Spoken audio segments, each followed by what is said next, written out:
So welcome everyone to the San Francisco Center for Spiritual Living.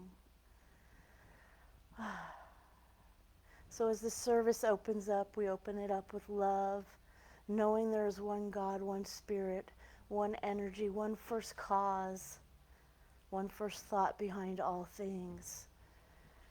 It seeps into everything. It creates all. It radiates through. It is God. And so knowing that this service is God in action, God in wisdom, God speaking, God expressing all the divine wisdom that needs to be heard and felt and embodied. And knowing that this is already happening right here and right now, I say, and so it is. And so it is.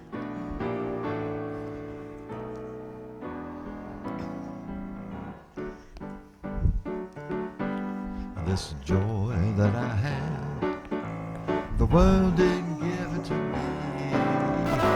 This joy that I have, the world didn't give it to me. This joy that I have, the world didn't give it to me. The world didn't give it, the world can't take it away. This love that I have, this love that I have.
Song. Isn't that great song? Nothing can take our joy away, our love away.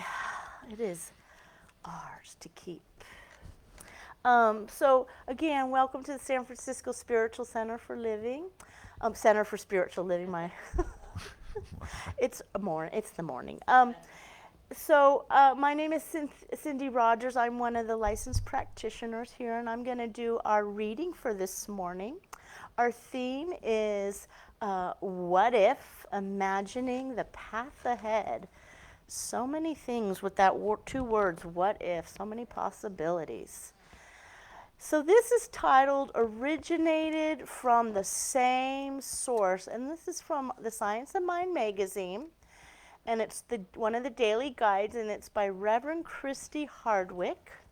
We do have the Science of Mind magazine up there if you're interested. So I'm going to read a couple quotes first before I read the actual reading. The first quote is by Audre Lorde. If I fail to recognize them as other faces of myself, then am I contributing not only to each of their oppressions, but also to my own. This is from the Science of Mind textbook by Ernest Holtz. All the power in the universe is with you. Feel it, know it, and then act as though it were true. And then the last quote, again, it's from the Science of Mind Science of Mind textbook. As the universe is run by an infinite mind, So our life is controlled by our thinking. Ignorance of this keeps us in bondage. Knowledge will free us. And so here is our reading for today. We can't have too many reminders that we are reflections of each other. I remember when I first learned about quantum entanglement. A particle in one location could affect or reflect a particle in another location because they were originally of the same source. We originate from the same source. We carry within us all the same infinite possibilities. If we harm ourselves with words or deeds, we harm others. Mm-hmm. If we send messages of hate to another, those messages of hate are processed within us as well. Mm. If we recognize others as faces of ourselves, we can begin healing what appears to divide us. This is a tough assignment, but remember that we are immersed in infinite mind. All that is needed is within us, making all things possible. What if everyone, without exception, is the other face of myself? Mm. Wow. So before I read the affirmation, I want what if everyone, without exception, is the other face of myself? Mm. Wow. So before I read the affirmation, I would like everybody to turn and look at somebody. And just look in their eyes for, let's say, 5 seconds. And know that you are looking in the face of yourself. You are looking in the face of God. Mm-hmm. All of us are God. See that love? See that acceptance? Okay, today's affirmation. I am a reflection of every other person, every other being. I cannot see myself as a part or separate. We are one in spirit. So let's say this together. I'm going to break it up. I am a reflection of every other person. I am a reflection of every other person. Every other being. I cannot see myself as a part or separate. As a part or separate. We are one in spirit. And let's say that last line together. We are one in spirit. One more time. We are one in spirit. Beautiful. We're going to do another song from John, and then our lovely Reverend Mawada will come up. After that reading, there's only one song I can sing, I guess. Okay. Anybody guess what it's going to be? The face of God? Yeah. You are the face of God. I hold you in my heart. You are a part of me. You are the face of God. You are the face of God. I hold you in my heart. You are a part of me.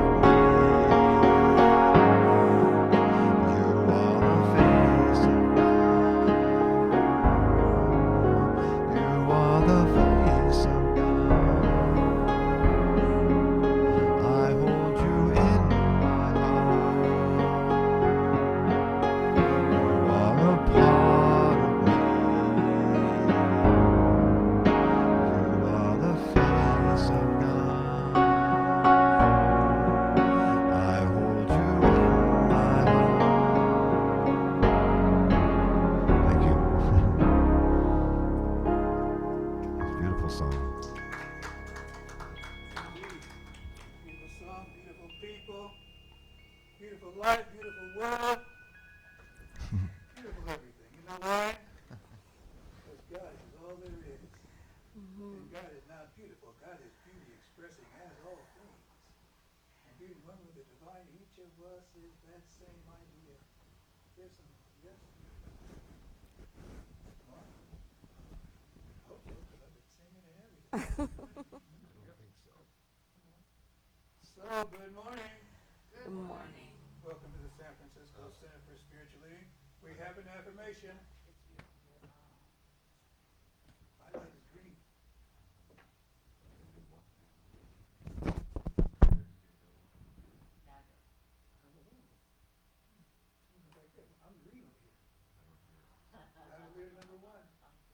Kermit the Frog up here big time. Uh-huh. You know?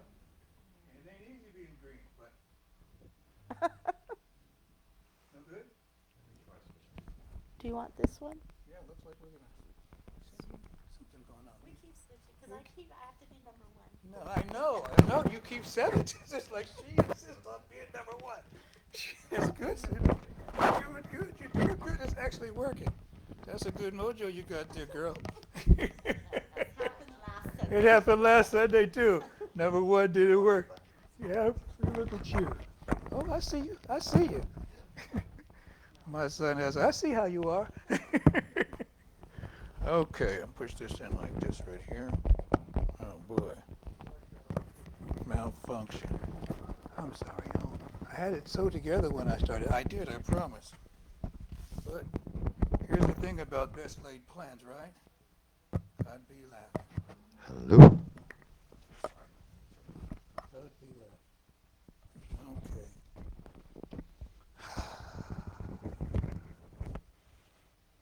That's a good one.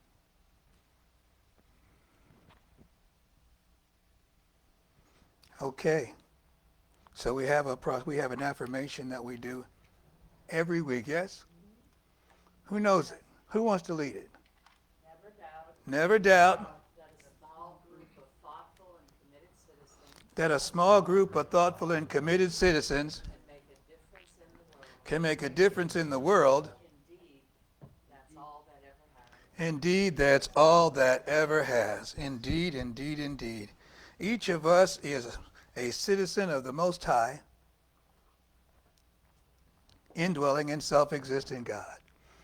Meaning right where we are and just as we are, the power and the presence of the divine indwelling and self-existing God rests and abides. It cannot be otherwise. We cannot be separate. There's no such thing as a separation. We're all in this together. That's the beautiful thing about it. We're all in this together. And when you look, Paranjali had some T-shirts from when she was a principal. Every year they had some kind of project that said, we're all in this together. So I've got like 5 different, we're all in this together T-shirts. You know, I like wearing them wherever I go. People look at me like, I'm making some kind of political statement. I'm making a life statement, man. This is not about politics. This is about survival. We're all in this together, yes? Okay. This is an interesting talk because this month is the month of the Divine Feminine. Not because the Divine Feminine only shows up this month, but because we've decided to designate this particular month, the Divine Feminine. And I'm remiss because I didn't talk about it really until this Sunday. But I think it's inherent in all the things I talk about, but sometimes you need to name a thing for a thing to be a thing and a thing to be acknowledged. And right about now, you know, that feminine aspect of who we are is something that's being called for.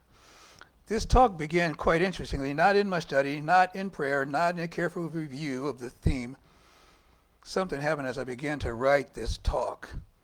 Earlier in the week, I came across, and you all must have seen, the story of the Iranian young man, the wrestler who was a champion and who represented his country internationally, who trained his body into an instrument of excellence, who won a bronze medal just a few months before. I read it, you know, I felt a little, that sure is cold, but I kept on scrolling because that's what you have to do with the news. You guys it's too overwhelming for me to just stop and try to digest that. I moved on, but that's what I do. I'd like to say that's what we do, because the news is relentless and suffering is global.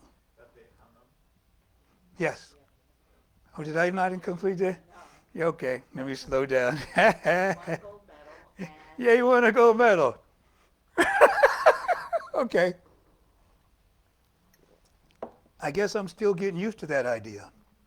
They hung him, executed him. And it represents a level of innocence for me, and but I just kept scrolling. I kept going. I didn't want to spend time there. And then as I was doing this talk about the divine feminine, about a consciousness, and the divine feminine is a consciousness that holds innocence. It refuses to let a person be reduced to what happened to them or what's been done to them. Are you with me so far? So as I'm thinking about moving into the divine feminine. Then I thought about him, and it's like, well, he's more than this. There's more to him than flesh and bone, as Dr. Holmes tells us. There's more to us than flesh and bones. So as I'm doing this talk, he came back. You know, I put him in the scrolling pile, but he popped back up again. Not because I went looking for him, but, and I'm going to be very careful, because she went looking for him. Who is the she I'm talking about? And when she found him exactly where I had left him in the discarded pile of things too heavy to carry, she said, not yet. This one's not finished. Say his name. And I'm saying it as properly as I know how to, is Selah Mohammadi. I'm saying his name because it's good to say people's names and acknowledge that they existed. They've been here. They made an impact. His last words on social media, posted 3 months before his arrest and before he was executed, is a video of himself returning to the gym after a long injury. And that video says, we held on beyond what we ever imagined for ourselves. That became like a rallying cry. We held on beyond what we ever imagined. Now, it's interesting because this is the month we're talking about imagination. And Dr. Holmes, interesting enough, put imagination in the masculine. I had some debate about that, but he did that because it's seeds, and the seed is the masculine, the soil is the feminine. And without the soil, then the seed is nothing. We all know this. But his words were not about politics. He was talking about his workout. They worked out so hard. They held on beyond what they ever imagined for themselves. I'm asking, what could we accomplish if we could hold on beyond what we could imagine? I'm loving was John Lennon, the song Imagine. We all love that song, but imagination is what I realize now Muhammad Rasuli says is stronger than the intellect, because it's not limited to what is. So even though he's talking about his recovery and his return to the mat, the divine feminine here is a prophecy in that. Now I'll tell you about it this morning, not as a theological category, not as a feminist revision, and sometimes we have to do that just to be included, not as something we are generously adding to make our theology more inclusive, although that's what it looks like. Oh, we're going to add some divine feminine to this, as if the divine feminine has not always been here. The divine feminine has gone nowhere. Before the sermon, before the doctrine, before the institution, before the first human being stood at the first altar and claimed to speak for God, she was already here. And she's been waiting patiently, faithfully, the way she always waits for us to get quiet enough to remember. What if is the sound of the divine feminine? It's the sound of possibility. It's the sound of imagination. It's the sound of not being limited. That's the sound she makes. I'm not sure that they planned this calendar, that what if would show up at the divine feminine, but it did, so it must have been in the divine plan, yes? 2 words, barely a breath. What if? These 2 words are not a theme someone assigned as much as it is the sound that she makes. Whenever we think in what if this, whenever we go to our what if sound, even if the imagination, Dr. Holmes put it in the masculine, that question being asked, and it makes sense. I'm going to talk about that later. Of course it does. Of course he did. Of course he did. He's a man of his times. That's what they keep telling me. The divine feminine does not pronounce. She does not declare. She does not close. She asks. She has been asking since the beginning, hovering over the face of the deep, over everything before it becomes anything. Over everything before it comes anything. Are you with me so far? Okay. I like that. I like that line right there. I really like it a lot. Over everything before it becomes anything. Asking the question that contains all possible words. What if? I didn't realize those 2 words were so strong. What if? What if it's not doubt? It is no. What if is not doubt? It's not hesitation. It's not the opposite of faith. What if is the faith. It is the sound of infinite potential refusing to collapse into limitation. What if what I think is so ain't so? It is the willingness to imagine beyond the borders of what has been, into the territory of what could be, what must be, what is, even now, brooding its way into form. And this week, in a world full of people who are certain about very dangerous things, what if, is not just a spiritual invitation. What if is an act of resistance. What if it ain't so? What if it doesn't have to be this way? The world this week is speaking in certainties. They are monsters. They are righteous. This is necessary. There's no other way. Every one of them is a closed door. What if opens that door? Every one of them a consciousness that has stopped rooting and started pronouncing. From that place of fear, started pronouncing from that place of fear, of wound, of severed connection to the original ground. Produces what we're watching every time without exception. What if is the interruption. I like that idea, it's resistance. I like this idea, it's the interruption. It's how we break things up. Whenever we're stuck in anything, we can what if our way out of it.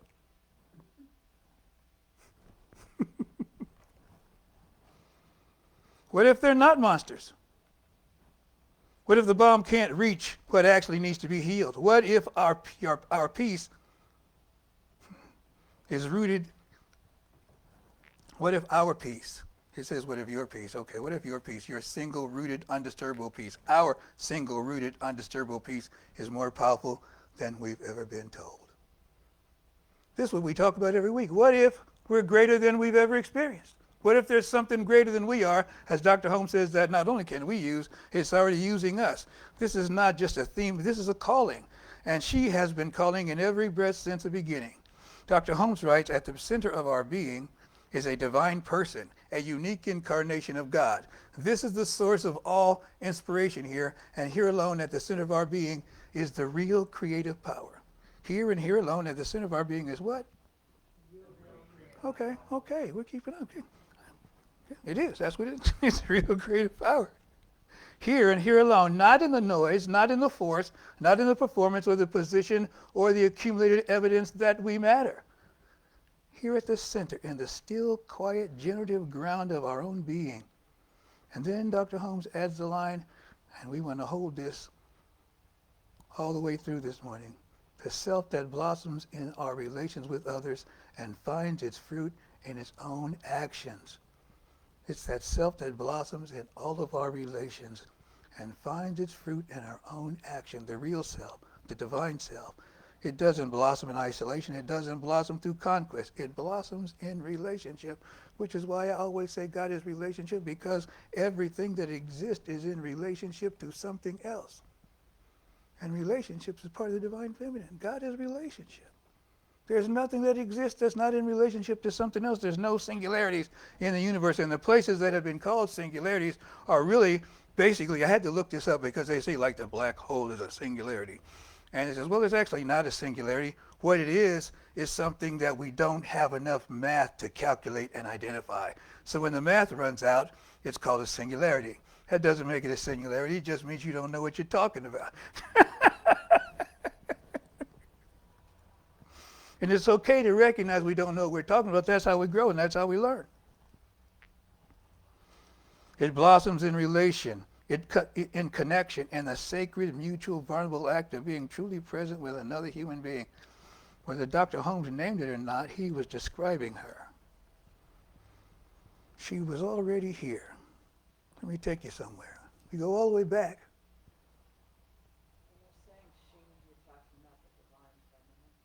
Yes. Is that clear? Okay.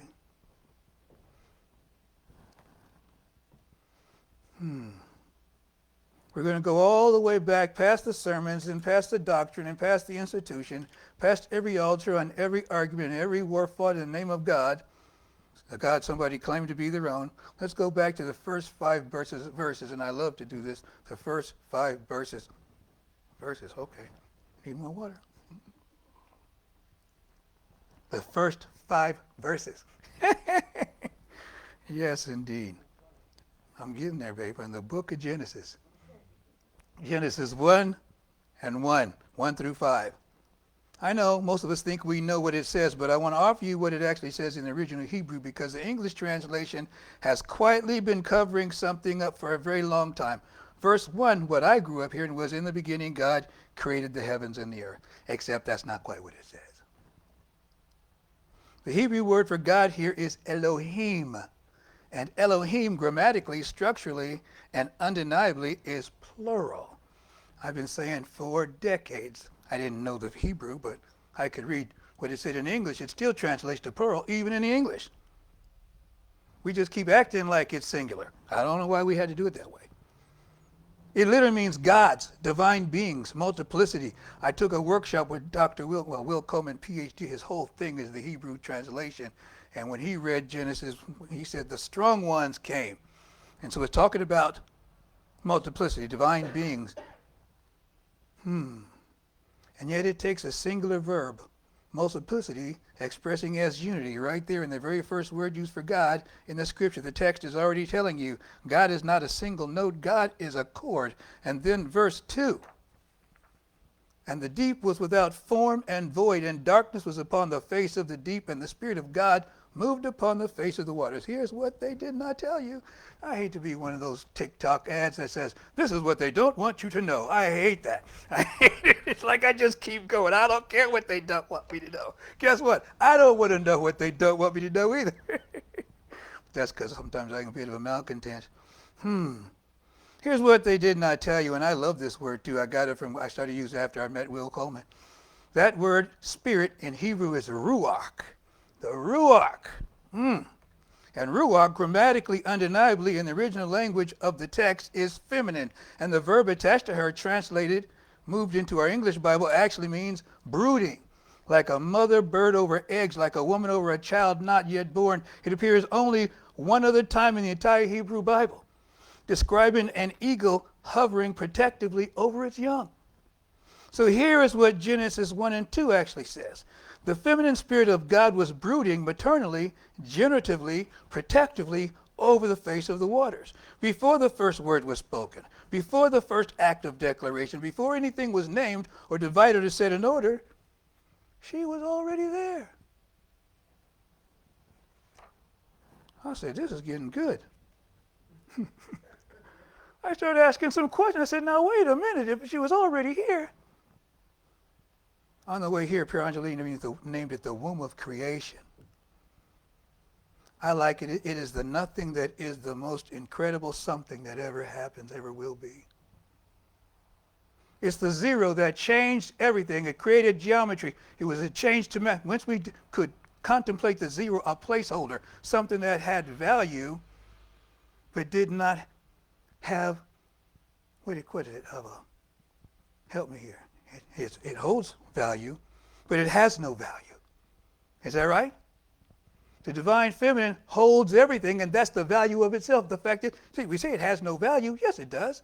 It doesn't count up to anything, but it increases, it multiplies in a manner that you just shifted over one or two spots, and what was a 1 becomes 100 or 1,000 or 1,000,000. And so that zero is something very important, and the divine feminine is that same level of importance. It's the ground of all being.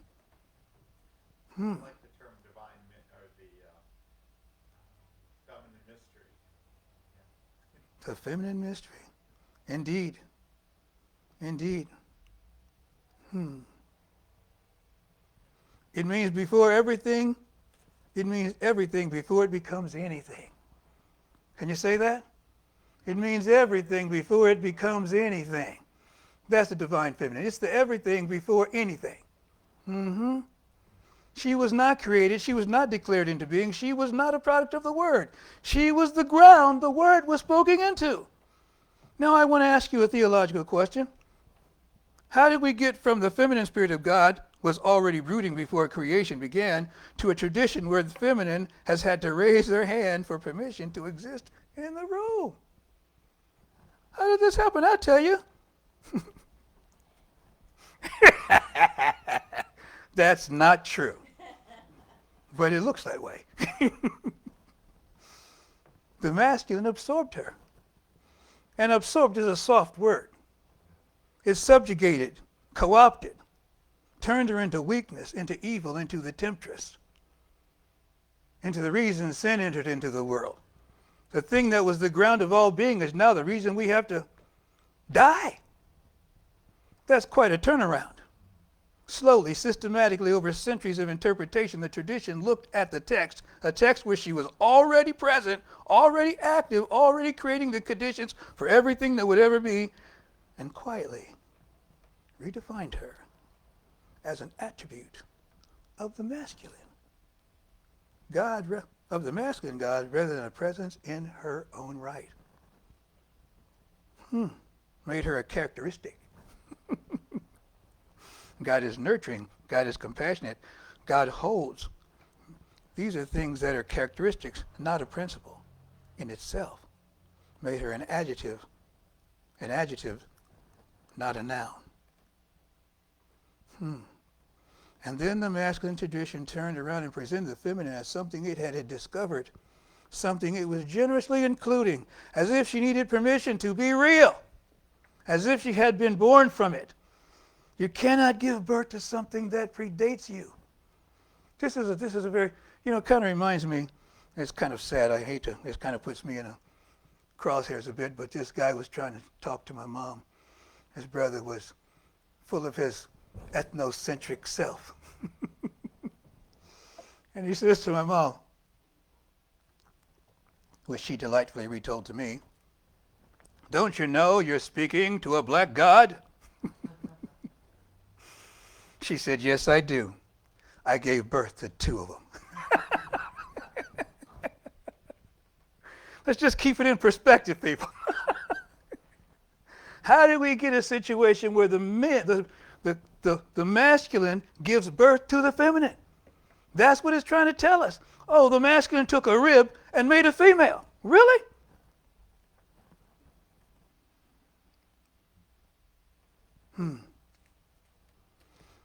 She holds. Where am I right now? Right. You cannot give birth to something that predates you. She was not born from the masculine tradition. She was buried by it. I didn't want to say that part. But that's what happened. And this is why we don't pay attention to it. And this is what we're missing, people. And what we're doing this morning is not a theological exercise. This is archaeology. We're digging her up. We're uncovering her. We're setting her free. And when I say her free, I mean us free, because she represents our freedom. Who she is, before I tell you who she is, let me tell you who she's not. She's not soft. She's not passive. She's not the nice version of God who agrees with everything and never challenges anything. That idea of sugar and spice and everything nice, no, that's not the divine feminine. That's the opposite of the divine feminine. That's designed to handcuff the feminine. You understand what I'm saying? And I was always jealous of that. Like, how come they get to be the sugar and spice and everything nice?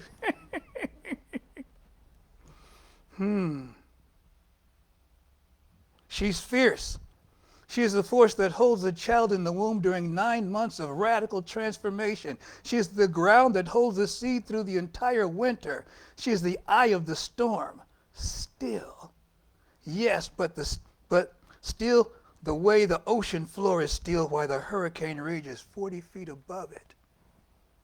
The stillness is not the absence of power. And please hear me if you don't hear anything else today. The stillness is the power. The stillness is the power. The most powerful thing you will ever learn to do and be is still. Stillness is the what? All right now. I'm starting to believe it. Stillness is the power. She holds. She just stays. She sits. Oftentimes people ask me, what are you going to do? And my response is, I'm going to sit with it. Not even I'm going to sit with it, because there's no, everything's first person present tense, right? I'm sitting with it. Yeah, but what are you going to do? What are you doing? I'm sitting with it. That's the most powerful. I'm waiting for, we all know we played with the 8 ball. You flip it over, what's going to come to the surface? I'm sitting in the stillness. I'm sipping the nectar of it. I know the answer is here. If I don't disturb, if I don't push through, if I don't allow my opinion to take over, the truth comes to the surface. I think about an anchor, like if you have a boat that just can float away, but then you drop an anchor,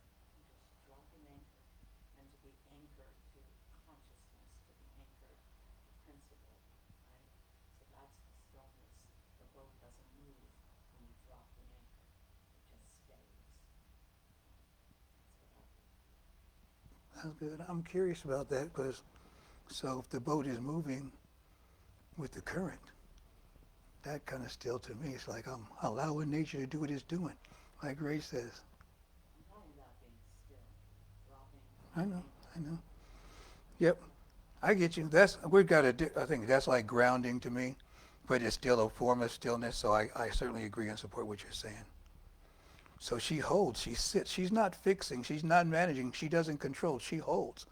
So much of the suffering in this world comes from abandonment, from the experience of being too much, too broken, too complicated for somebody to stay with.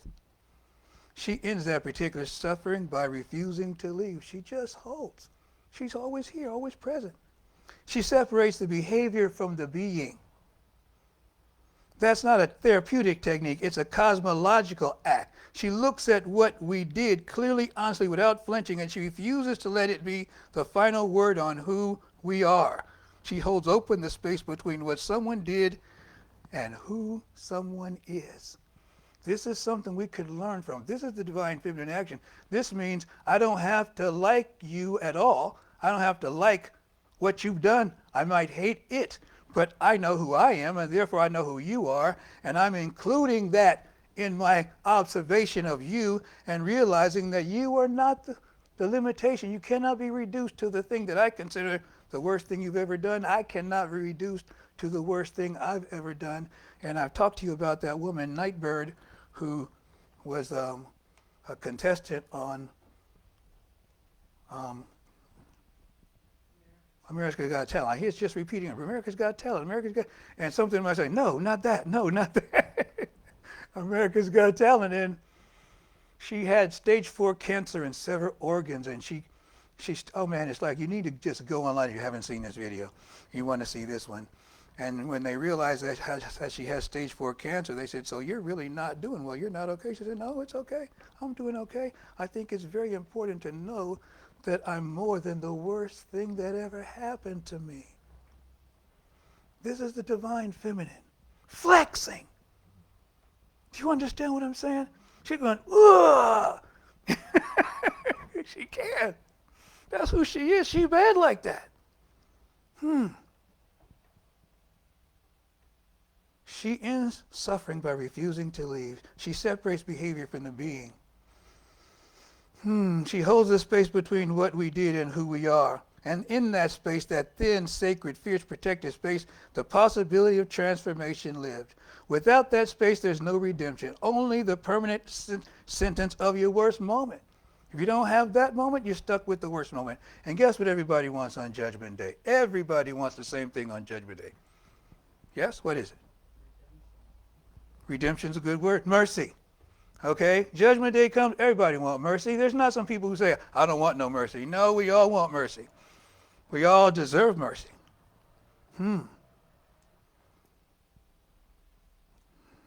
She keeps that space open. That's her work. She keeps the heart space open. She's a container for innocence, not the innocence of naivety, not the innocence of pretense, innocence as the original divine nature that lives beneath it all. That innocence, before we knew what we were. We're just that undifferentiated self. Beneath everything, the self before the womb told us who we were. Do you understand what I'm saying when I say the self we are? Before the womb started talking to us and telling us who we are?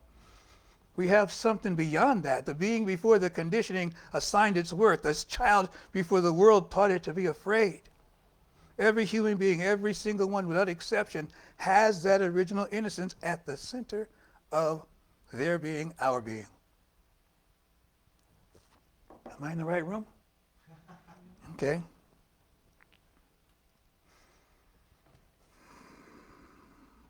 It did not disappear when the behavior went wrong. It did not expire when the harm was caused.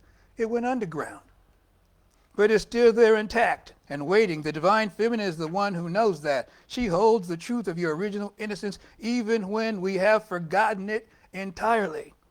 She is the keeper of our original face. So I'm got you on. You're going to have to come back. I can't finish all this. You're going to have to come back next week, see? I learned a few things. I was just trying to talk, to give too much. Now I need to break this up incrementally. This is a cliffhanger, people. So now you know who she is.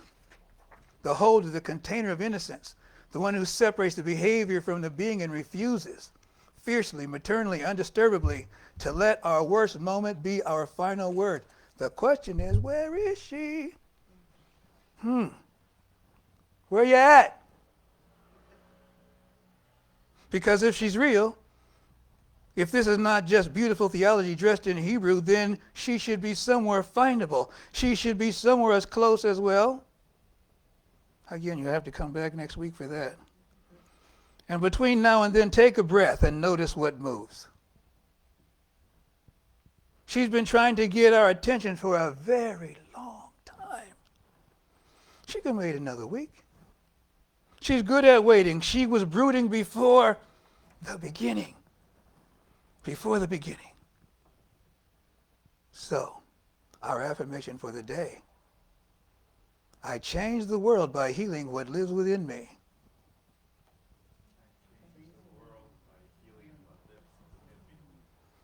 Indeed. And finally, we're going to go back to what Dr. Holmes says in our original. Here and here alone, at the center of our being, is the real creative power. Here and here alone, at the center of our being, is the real creative power. That's Dr. Holmes. And I'm going to add, she was already here, and she always has been here. Thank you.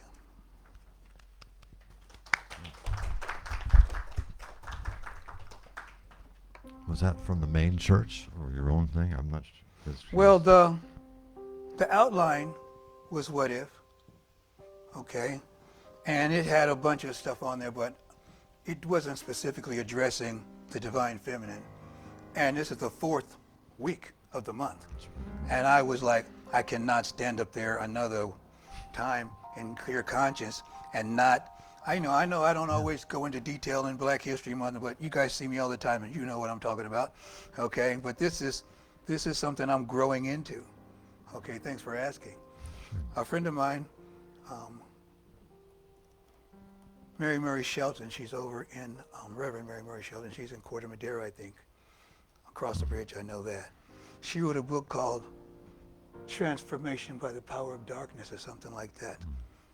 And it's about the divine feminine, the power of darkness. And I read the book and all the principles I got, I just didn't understand how she kept juxtapositioning with the divine feminine because I didn't really get how much it had been subverted into the masculine. And because it was like, of course. I don't understand why she's wasting so much of this ink on this divine feminine because it's all here in the principle. Well, because it got submerged and subjugated purposely. And it needs to be identified and spoken openly. You have something? I see you. Yeah, in Europe, there's the Black Madonna. Yes. Parts of the Stanford concept, which kind of resonates with what you were just saying. Yeah, it resonates with me. For sure. Why do you say it? Tell me why you say that. I hadn't heard about the Black Madonna until I was in Sicily. And then in Sicily, Yes. we have altars, and there was actually what was considered a miracle, but I was brought up to some place by one of my cousins there, and he said, look over there, and in the sand by the water, there looked like this Madonna figure that had formed, and he was saying, that's the Black Madonna. And I'd never heard that term, so I remember looking into it further. I don't remember all the connections, but... Fascinating. I always knew about a Black Madonna like painting, but you're talking about something completely different. That is a tradition. Yes. But you don't hear much about it. Yeah, it's funny how that works, huh? You don't hear, what a miracle, but we don't hear anything about that. Keep that under wraps. People might start believing. So it comes to, thank you very much, each and every one. It's time for our time of sharing, and we're going to allow ourselves to be led, guided, and directed. That being led, guided, and directed is an act of divine feminine. It is something that, man. I was going to say just a short thing about what Jeff said, because at the church in Marin, Yes. Reverend Cynthia, over the years, it's really fascinating. Most cultures and ethnicities have their own depiction of Jesus and Mary. They look different every place. Sometimes if it's Italy or some African, they're that ethnicity. So it's funny how we create things that look like us. But anyway, I just had to share it because it's we know it's all connected anyway. There's a lot I could say about that, but we just don't Go have ahead. time. I mean, it's interesting. It's We just, just don't have time. you can say whatever. But absolutely, you're right. They do depict from where you're from. Use the models that are present, Yeah. but then that becomes a narrative that says this is the way it was and this is the way it it's looked. amazing. And so it's important to note that they don't make blonde-haired, blue-eyed people in the region Jesus Sometimes came they look from. like my answers or Okay? your answer That's or just, yours. that's just something I need if we got to go there quick. They were. Interesting thing about that is, some of those places in Sicily, which is closer. Yes. Right across the It's Mediterranean, certainly Yeah, is. for sure. but Greek Orthodox churches. Mhm. And many Eastern Orthodox churches, Russian Orthodox churches, all have the black Madonna and the black Jesus. They're both the mother and child are depicted more like what the description is in the Bible of hair of wool, right? Skin always. Yeah. So that's not the way the people there look right now, but they've kept it more toward what it originally said in the text. Cool. Absolutely. Lots of images.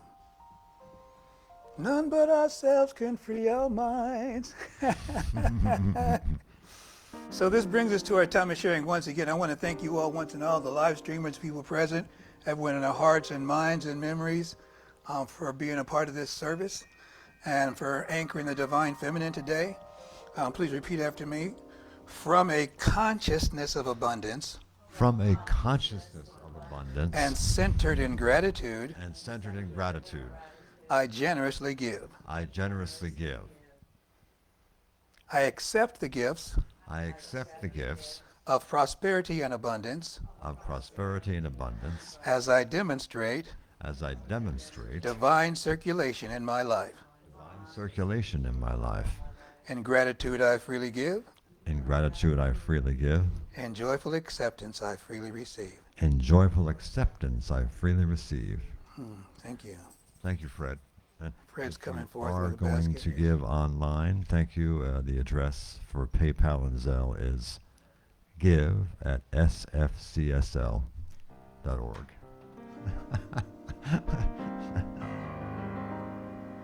I am remembering who I am. I am remembering who I am. I am remembering. I am remembering. I am remembering who I am. Who I am. I am remembering. I am remembering.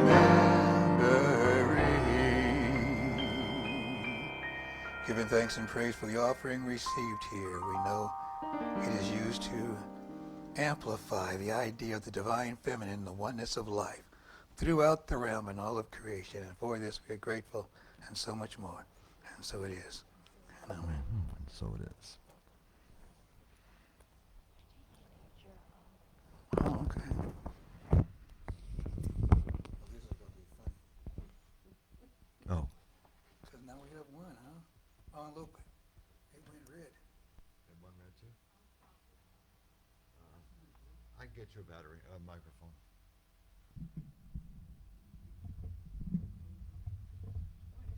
I think I'll change the batteries on both.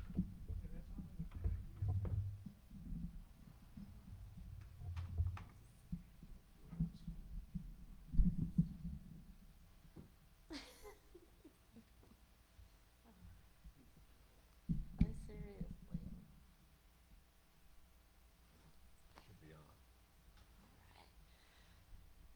It is. So this is can everybody hear me? This is the time of our spiritual mind treatment. It's that also known as the affirmative prayer, and there's 5 steps to it. there is uh, the recognition that there's one energy, one God, one spirit behind all things. The unification with that energy, that holiness. The realization that that energy is ours to use, that power is ours to use because there's a oneness with it. We are of it, and that power can be used to create this wonderfulness of God in expressing in life. And then there is the thanksgiving part, which is giving thanks for that gift, as well as being open to it, and then the releasing that, knowing that it is, in absolute faith, in holding steadfast in that. What? It's happening right now. Yeah, right here, right now. So, I'm going to do our treatment now, so you can keep your eyes open or closed. I tend to close mine. So knowing there is one God, and that God has many names, it resonates however it resonates with all of its expressions. It can be known as the divine feminine. It can be known as energy, first cause, the highest power, first thought, creation. So many names for that one sacred holy being that creates and that expresses in all things. Everything that surrounds is God. Everything that is heard is God. Everything that is felt is God. Everything that is tasted is God. Everything that is touched is God. God is all things all the time. Just take that in for a minute. As the car drives by, that is God. The sound of the engine, the wheels turning.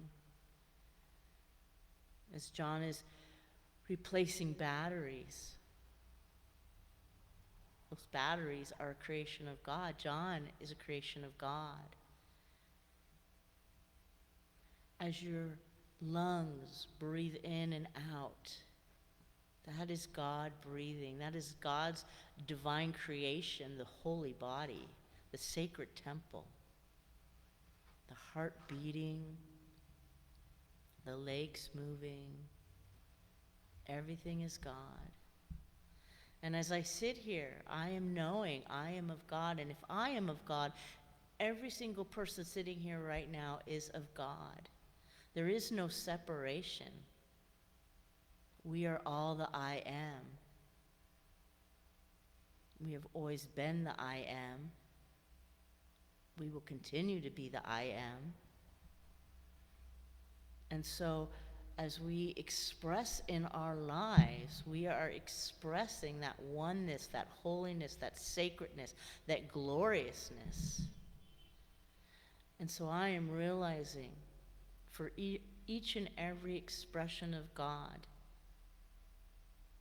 taking in today's theme of what if, I'm realizing for all of us that this week that is about to unfold and is already unfolding, every morning as I awaken, the first thought is, what if?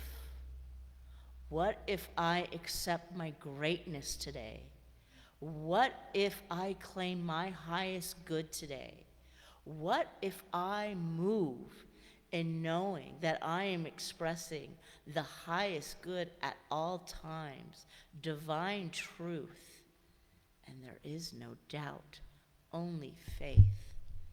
What if every person that I come across, I do not see a separation, but I see that oneness? What if I look into the eyes and see the soul, knowing that that is God's expression? And any feelings of discord I may have had, are gone. Because I am looking into the eyes of God. There is no oppression. There is no discord. And what if, when I look in the eyes of God and I feel joy and love, well, that's amplified because it already is. So it amplifies even more, and it radiates outward and seeps into all things, spreading that love and joy. What if I look at every circumstance that unfolds this week as an invitation, an opening to claim the highest good? To not see it as a story or undesired experience, but as a gift to allow me to become more enlightened and more evolved in truth. What if I claim that there is no limitation, only abundance and infinite outcomes of the highest and best good? And so that is what I am realizing for self right here and right now, that I am the walking and talking expression of God, living the best life and seeing God in all things, seeing self in all things, seeing truth in all things. And as I see it, all it can do is explode into its glory, into its love, into its joy, into its beauty, and just continue to radiate outwards and through and heal and heal. So I am accepting this. I am accepting this what if this week. I am accepting looking outward in a different way. I am accepting seeing in a different way, in moving in a different way. And it is beautiful, and it is divine, and it is holy movement. And so I give thanks. I give thanks for this messaging of what if today. I give thanks for this acceptance of what if, for this opening within to allow divineness to express. Thank you. And so knowing that this is already unfolding, that this is already becoming, it already is, I release with absolute faith this word into the law of God by saying, and so it is. And so it is. It doesn't go off.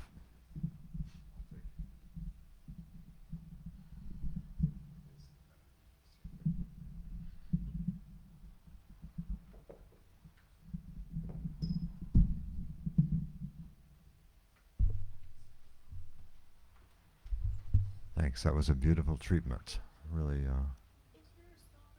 Yes, there is, and the lavaliers are over there on the side panel. Everything connects. I'm looking at the words, this chant that I sing often, blessing to the world, and it says, you are the heart, you are the hands, you are the voice of spirit on earth. It's the many make the one, right? It's kind of, we're talking about that all day. You are the heart, you are the hands, you are the voice of spirit on earth, and all you are, and all you do is a blessing to the world.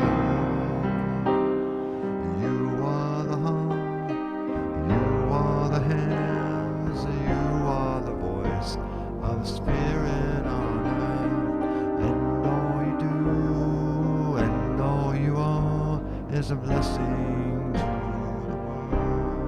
We are the hand, we are the hand.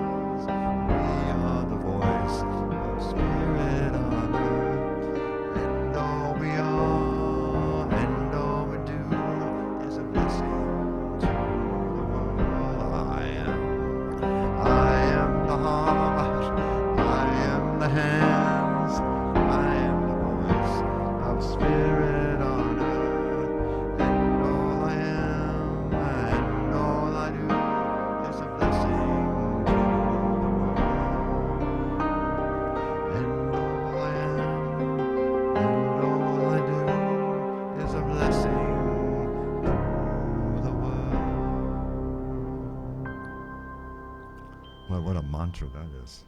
Beautiful, huh? Yes, just take that in. We are all a blessing to the world. So announcement for this week. I do have a question. Today we are supposed to have core conversations at 1:15. Do we know if that's still happening? Yeah. So there will be no core conversation today at 1:15. Also, Boxing with Daniel is on hiatus. We do have just a couple other things. Wednesday, we do have Shambhala meditation, 7 to 8:30. And Fridays, we do have NA, which is a 12-step program, here from 5:45 to 6:45. If you would like prayer after service, I am available. Reverend Mawada is available. Pira Jolie is available. You can also email us at prayer@sfcsl.org, and we will be happy to do prayers. And If you can repeat it, I'm going to have a work party on Saturday, this coming Saturday. yes, And to weed and to straighten up the garden. If Ye- there's any people that want to help, just show up. so Saturday, March 28th. Thank you Yes. for reminding me. There is going to be a weeding and beautifying the garden party out in the garden, and Linda Bruno will be, we'll say, hosting it, but she would love the extra help to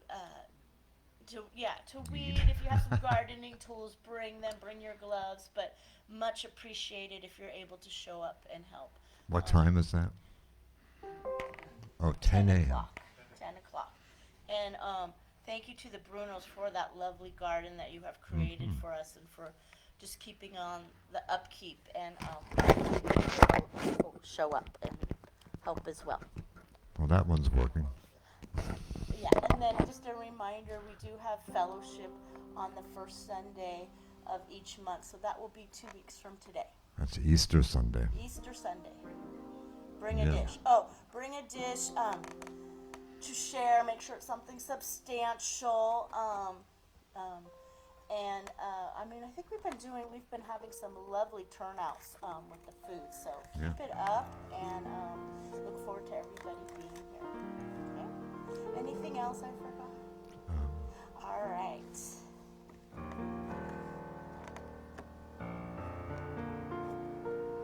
I think we're ready for a benediction.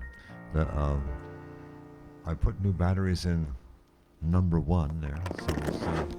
Unless you want to use number 2, we can try that. Just use that one. If you can stand number 2 Not for our. giving up number 1. I think that's been established. And it reminds me, and I think it's a Michael Beckwith story. I'm not sure. I'm gonna give him credit for it.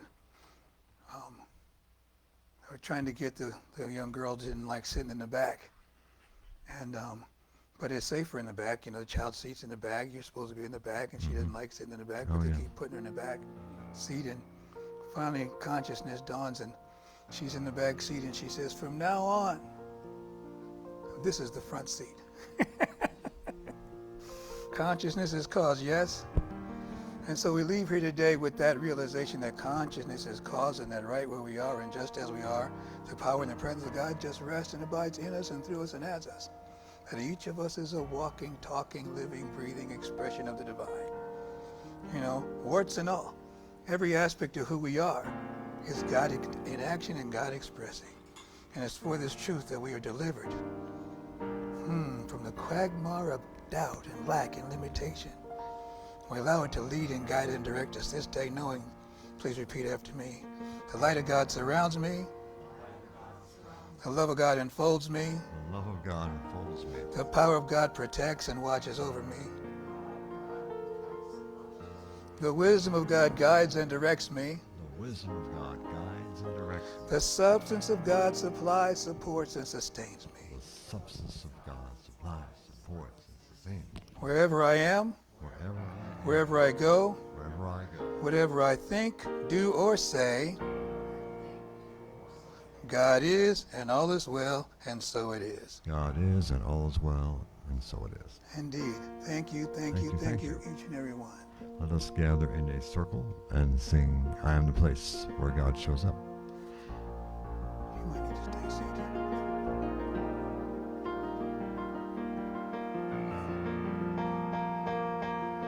If you can get up.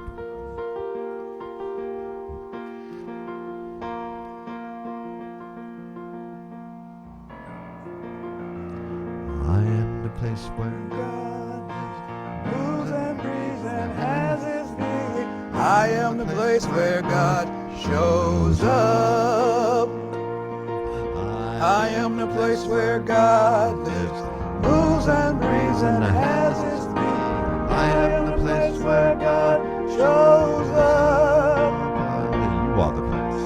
You are the place where God lives, moves and breathes and has his being. You are the place where God shows up. We are. We are the place where God lives, moves and breathes and has his being. We are the place where God shows up. I am the place where God lives, moves and breathes and has his being. I am the place where God shows up. Indeed. Boom shakalaka. Yeah, we can put it in there. Boom shakalaka. It is getting stronger.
Too much talking. Oh. Hello, hello, hello, hello, hello, hello. Wise man, it's not unusual to be loved by anyone. Da, da, da, da, da, da. It's not unusual